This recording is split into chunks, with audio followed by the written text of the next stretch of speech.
दोस्तों हम बनाएंगे साबूदाने की मिठाई। तो इसके लिए हम 1 कप साबूदाना लेंगे और साबूदाने को हम धोकर साफ़ नहीं कर रहे हैं। तो इसके लिए क्या करेंगे, हम साफ़ कपड़ा एक लेंगे सूती और इसे गीला करके और इस पर साबूदाने को डालेंगे और इस तरीके से पोंछ देंगे। ऐसा करने से जो भी इसमें डस्ट धूल कण वगैरह है वो साफ़ हो जाएगा। और फिर इसे एक थाली में इस तरीके से फैला देंगे और आधे से 1 मिनट के लिए इसे छोड़ देंगे और इसके बाद हम साबूदाने को भूनेंगे। तो अभी हम 1 कप साबूदाना ले रहे हैं तो आधे कप हम इसमें मूंगफली भी डालेंगे। तो नॉर्मल कप से देखें तो ये 1 कप है साबूदाना और फिर ठीक उसका आधा ये मूंगफली है। तो दोस्तों ये मूंगफली पहले से भुना हुआ है, इसका हम छिलका हटा चुके हैं और अब हम साबूदाने को फ्राई करेंगे यानी भुनेंगे। तो इसके लिए हम कढ़ाई को पूरा गर्म करेंगे तो साबूदाने को डालेंगे और साबूदाने को फ्राई करने में हम घी या तेल का इस्तेमाल नहीं करेंगे क्योंकि हमें इसको पीसकर इसका पाउडर बनाना है।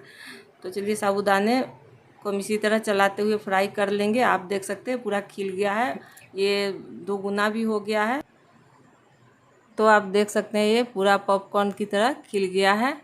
तो ये बड़ा वाला साबूदाना, इसका हम लोग नमकीन भी बनाते हैं। क्योंकि मेरे पास ये था तो मैं इसका बना रही हूँ। आप छोटा वाला साबूदाना भी ले सकते हैं। क्योंकि ये मेरे पास था तो मैं इसी का बना रही हूँ।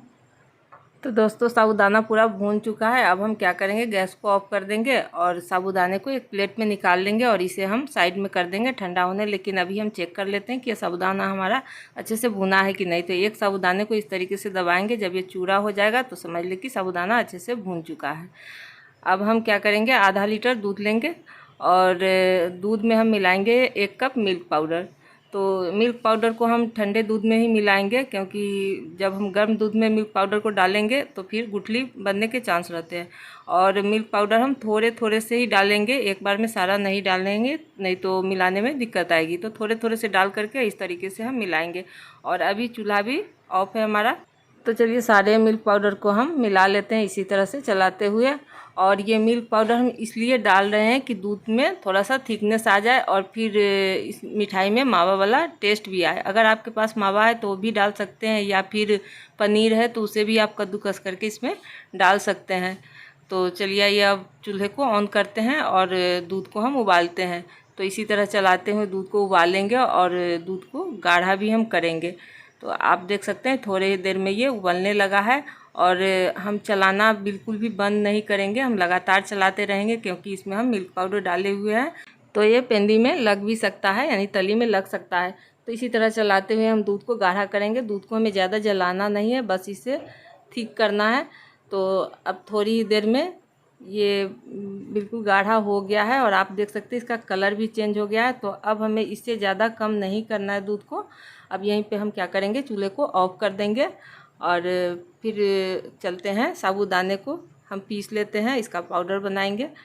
तो ये लीजिए साबूदाने भी पीस चुका है। तो इसे हम छान लेते हैं छलनी से और जो बचेगा उसे भी हम पीस कर इसमें मिला देंगे या फिर उसे साइड कर देंगे। तो चलिए अब ये जो मूंगफली है इसे भी हम पीस लेते हैं। तो साबूदाने को तो हम पूरा पाउडर बनाएंगे लेकिन मूंगफली को थोड़ा सा दरदरा ही रहने देंगे और मूंगफली को हमें छानना नहीं है, इसे बस ऐसे ही मिठाई में डालेंगे। तो अब चलिए फिर से चूल्हा को जलाते हैं और कढ़ाई में डालेंगे हम 1 बड़ा चम्मच घी और इसमें हम ये साबूदाना वाला पाउडर है उसे भूनेंगे। हालांकि साबूदाना हम पहले भून चुके हैं और बहुत अच्छी तरीके से इसे हम भूने हैं साबूदाने को, लेकिन अभी हम थोड़ा सा और भून लेंगे। इससे क्या होगा कि इसमें एक दाना दाना सा टेक्सचर आ जाएगा भूनने के बाद और ये मिठाई फिर मुंह में यानी जी में लगेगी नहीं, सटेगी नहीं। जब दानेदार टेक्सचर आ जाएगा जब इस पाउडर का, तो इसीलिए हम थोड़ा सा इसे भूनेंगे और इसमें जो हल्का फुल्का सा कसर है वो भी चला जाएगा जब इसे हम पाउडर बना के भून लेंगे घी में। तो और फिर इसका टेस्ट भी बढ़ जाएगा। अगर आप ज़्यादा घी नहीं डालना चाहते हैं तो ऐसे भी पाउडर को डाल सकते हैं मिठाई में। तो चलिए अब इसे हम निकाल लेते हैं एक प्लेट में और इसे हल्का सा ठंडा कर लेंगे। तो अब इसे साइड कर देते हैं और जब तक ये ठंडा हो रहा है तब तक हम जिस प्लेट में इस बर्फ़ी को जमाएंगे उसमें हम ये घी लगा लेते हैं। तो घी हम पूरे थाली में अच्छी तरीके से लगाएंगे जिससे कि आसानी से बर्फ़ी थाली से निकल जाए। तो अब घी लगा करके और थाली को एक साइड में रखेंगे और फिर क्या करेंगे, अब हम कि जो दूध हम गाढ़ा करके रखे हुए थे उसे हम पहले कढ़ाई में डालेंगे और फिर चूल्हे को ऑन करेंगे और इसमें हम डालेंगे साबूदाना वाला पाउडर। तो साबूदाने के पाउडर को हम एक ही बार में सारा नहीं डाल देंगे, इसे हम थोड़ा थोड़ा करके डालेंगे और इस तरीके से मिला लेंगे। ऐसा इसलिए करेंगे कि साबूदाना जो है ना पानी को ज़्यादा एब्जॉर्ब करता है।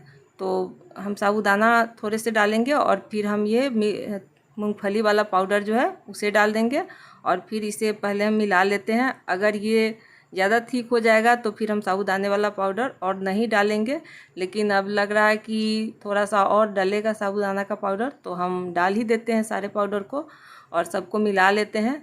और फिर अब क्या करेंगे, हम इसमें चीनी डालेंगे। तो चीनी हम जितना साबूदाना लिए थे उतना ही चीनी डालेंगे, यानी 1 कप चीनी डालेंगे। अगर आप कम मीठा खाते हो तो कम डालें। तो चलिए अब सबको हम मिला लेते हैं और इसी तरह चलाते हुए इसे पकाएंगे। और आप देख सकते हैं जब चीनी इसमें मिल्ट होने लगा है तो फिर ये मिश्रण पतला होने लगा है, तो इस टाइम हम हल्का सा फ्लेम और बढ़ा लेंगे। और ये भी ध्यान देना है कि जब हीट ज़्यादा हो जाए तो फ्लेम को कम भी कर लेना है, नहीं तो ये मिठाई जल जाएगी। तो इसी टाइम हम इसमें थोड़े से ड्राई फ्रूट्स ऐड करेंगे। तो ये कद्दूकस किया हुआ नारियल है, आधा छोटा चम्मच इलायची पाउडर है और ये बादाम के कतरन है थोड़े से, इसे हम डाल देंगे और सबको हम अच्छे से मिला लेंगे और फिर इसे हम पकाएंगे। तो इसे तब तक पकाना है जब तक कि ये बर्फ़ी जमने लायक कंसिस्टेंसी में ना आ जाए। तो दोस्तों ये बहुत जल्दी ठीक हो जाता है और बहुत जल्दी ये तैयार हो जाता है। तो दोस्तों इस नवरात्रि में अगर आप साबूदाना का खीर खा खा के बोर हो गए हैं तो इस तरह से साबूदाने की बर्फ़ी ज़रूर बनाएं, बड़े ही आसान तरीके से बन जाता है। और आप देख सकते हैं इसका टेक्सचर पूरा दानेदार है, क्योंकि इसे हम घी में भुने हैं और फिर इसमें हम मूंगफली का पाउडर भी डाले हैं, जिस वजह से ये पूरा दानेदार बर्फ़ी बनेगी। तो अभी तो ये पूरा ठीक हो गया है, लेकिन ये बर्फ़ी जमने लायक नहीं हुआ है। जब ये इस तरह से एक जगह जमा होने लगे और आप देख सकते हैं इसे जब उठाने पे ये इस तरीके का होने लगे, तो हाँ बिल्कुल ये तैयार है बर्फ़ी जमने लायक। तो अब हम यहीं पे क्या करेंगे, गैस को ऑफ कर देंगे। ये बिल्कुल तैयार है, आप देख सकते हैं सब को इस तरह से जब हम लपेटते हैं तो ये एक जगह आ जाता है। तो समझ लें कि ये बिल्कुल परफेक्ट है। अब यहीं पे हम गैस को ऑफ कर देंगे और अब इस मिश्रण को हम प्लेट में डाल देंगे, जिसमें कि हम घी लगा के पहले से रखे हुए हैं। तो इसी में हम बर्फ़ी को जमाएंगे। अब इस तरीके से हम इसे चारों तरफ फैला देंगे, लेकिन आप देख सकते हैं ये सटने लगा है, तो ये चम्मच हम हटा देंगे और फिर दूसरे छोटे चम्मच में हम पीछे से थोड़ा सा इस तरीके से घी लगा लेंगे। जब घी लगाकर हम इसे सेट करेंगे तो फिर परेशानी नहीं होगी, ये अच्छे से फैल जाएगा।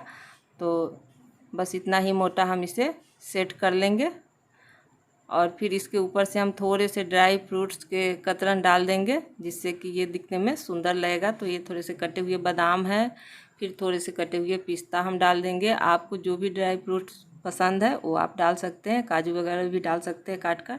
तो अभी देखिए सुंदर सुंदर सा ये बर्फ़ी जमने के लिए तैयार है। अब इसे हम 2 घंटे के लिए छोड़ देंगे, बस ऐसे ही, फ्रिज में नहीं डालेंगे। और 2 घंटे बाद इसे हम फिर कटिंग करेंगे। तो अब चलिए इसे हम रख देते हैं 2 घंटे के लिए। और अब ये 2 घंटे बाद देख सकते हैं पूरा सेट हो गया ये बर्फ़ी। तो आइए अब इसकी कटिंग कर लेते हैं। तो दोस्तों आप अपने मनपसंद शेप में इसकी कटिंग कर ले, बड़े ही आसानी से कट जाता है ये बर्फ़ी। तो अगर मेरी वीडियो पसंद आए तो वीडियो को लाइक कर दीजिएगा, चैनल को सब्सक्राइब कर दीजिएगा और साथ ही बेल आइकन को तो ज़रूर ही बजा दीजिएगा, ताकि मेरे अगली वीडियो का यानी अगली रेसिपी का नोटिफिकेशन आपके पास आसानी से पहुँचे। तो चलिए इसी तरीके से हम काट लेंगे और फिर हम चाकू से नीचे से भी इस तरीके से कर देंगे, जिससे कि आसानी से ये बर्फ़ी निकल आए। तो आप ये लीजिए सुंदर सुंदर से साबूदाने की बर्फ़ी तैयार है। तो आप इसे बनाएं और व्रत में भी खाएं, ऐसे भी बनाकर खाएं। तो मैं इसी के साथ अब विदा लेती हूँ, मिलती हूँ अगली वीडियो में अगली रेसिपी के साथ। तो बाय फ्रेंड्स।